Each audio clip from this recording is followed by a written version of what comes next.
Hello friends, मेरा नाम है नीलेश बजाज और इस वीडियो में हम देखेंगे nested for loop concept in C language. Okay, so let's start. देखिए, लास्ट वीडियो में हमने देखा था कि nested for loop means whenever we use a for loop within a for loop is called nested for loop, और इसका main purpose क्या था? To arrange the data in matrix format, that is in the form of row and column. और फिर according to that syntax, देखो ये जो आपको सिंटैक्स दिख रहा है, आउटर फॉर लूप किसको कंट्रोल करता है? रो को, और इनर फॉर लूप किसको कंट्रोल करता है? कॉलम को। ओके, तो जैसे यहाँ पे मैं आउटर फॉर लूप कितनी बार घुमा रहा हूँ? 7 टाइम्स, और इनर फॉर लूप कितनी बार घुमा रहा हूँ? 2 टाइम्स, तो total 7 rows and 2 columns. Okay, देखिए ये प्रोग्राम हमने ऑलरेडी लास्ट वीडियो में देख चुके हैं। अब मुझे इस प्रोग्राम में क्या करना है? Like suppose I equals to मैं 1 से लेके 5 तक ही घुमा रहा हूँ, मतलब 5 रो, एंड कॉलम्स भी 1 से लेके मैं 5 तक घुमाना चाहता हूँ, मतलब 5 रोज एंड 5 कॉलम्स। और यहां पे अगर मैं स्टार प्रिंट करता हूं तो आउटपुट में भी क्या आएगा? 5 रोज और 5 कॉलम्स में स्टार, कुछ इस तरह से। लेकिन यदि मैं यहां पे स्टार की जगह पे आपकी जो रो की वैल्यू है दैट इज आई, अगर मैं उसको प्रिंट करूं तो देखो, जैसे फॉर एग्जांपल %d, और मैं यहां पे किसकी वैल्यू प्रिंट करना चाहता हूं? कॉमा आई की।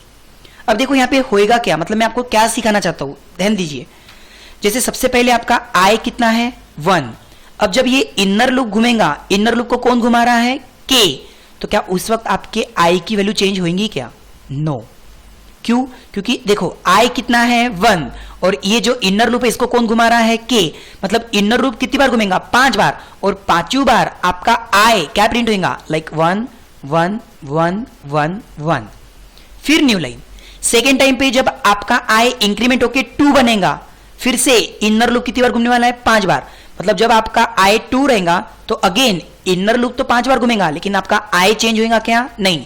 मतलब सेकेंड टाइम आउटपुट क्या आएगा? 2 2 2 2 2, इस तरह से। फिर अगेन न्यू लाइन। सो कहने का मतलब जब हम आई को, यानी कि आपकी रो की वैल्यू को इनसाइड प्रिंट करते तो आउटपुट कैसा आता? आउटपुट कांस्टेंट टाइप का आता। मतलब अगर आई की वैल्यू 1 है तो आउटपुट 1 1 1 1 1 इस तरह से आएगा। मतलब आई की वैल्यू चेंज हुई क्या? जब तक इनर लूप घूम रहा था तब तक आई की वैल्यू चेंज होंगी क्या? नहीं। देखो, मतलब जब पहली बार आई प्रिंट हुआ तो 1 1 1 1 1 2 2 2 2 2 3 3 3 3 3 इस तरह से। सो मैं यहां पे क्या बताना चाहता हूं कि जब आप रो की वैल्यू को इनसाइड प्रिंट करोगे तो आउटपुट एक सरी का, मतलब कांस्टेंट ही आएगा। सेम उसी तरह अगर मैं यहां पे आई की जगह पे कॉलम की वैल्यू यानी के प्रिंट कर दूं तो अब आउटपुट कैसा आएगा? देखो कि जब आपकी पहली रो मतलब आई 1 रहेगा तब अंदर का लूप कितनी बार घूमेगा? 5 बार। लेकिन अंदर लूप को कौन घुमा रहा है? के। 1 से लेके 5 तक। जो हम के को अगर प्रिंट करते हैं तो के कांस्टेंट नहीं है। शुरुआत में के कितना रहेगा? 1। फिर अंदर का ही लूप घूम के के कितना बनेगा? 2। अंदर का ही लूप घूम के के कितना बनेगा? 3, देन 4, देन 5। मतलब जब मैं के को प्रिंट कर रहा हूं तो आउटपुट कैसा आएगा? 1 2 3 4 5। फिर न्यू लाइन पे, मतलब सेकेंड टाइम जब सेकेंड रो रहेंगी, अगेन के कहां से स्टार्ट होगा? 1 से लेके 5 तक। मतलब फिर से आउटपुट कैसा आएगा? 1 2 3 4 5, कुछ इस तरह से। तो मैं आपको क्या बताना चाहता हूं कि अगर आप आई यानी कि रो की वैल्यू को अगर इनसाइड प्रिंट करते थे तो आउटपुट कैसा आएगा? कांस्टेंट, एक सरी का, जैसे 1 1 1 1 1। फिर सेकेंड टाइम चेंज होगा 2 2 2 2 2।